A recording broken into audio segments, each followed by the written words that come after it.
Da ni wedi dod yma heddiw i Ceunant Llennyrch. Mae'r lle yma'n arbennig, a beth ydych chi'n gael yn fan hyn ydy planhigion arbennig yn tyfu. Mae o fatha microclimate i hun.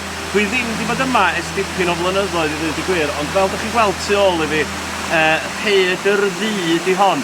A mae hon yn anhygoel. Mae fatha bod ni yn y jungle go iawn, felly oedden ni'n gweithio yn yr ardal heddiw, a da ni jyst di pwcio draw i fama amser cinio i gael ceipolwg, felly falch bod ni wedi dod, mae'n dawel, mae so neb arall yma mond yn ni, felly, ia, profiad anhygoel.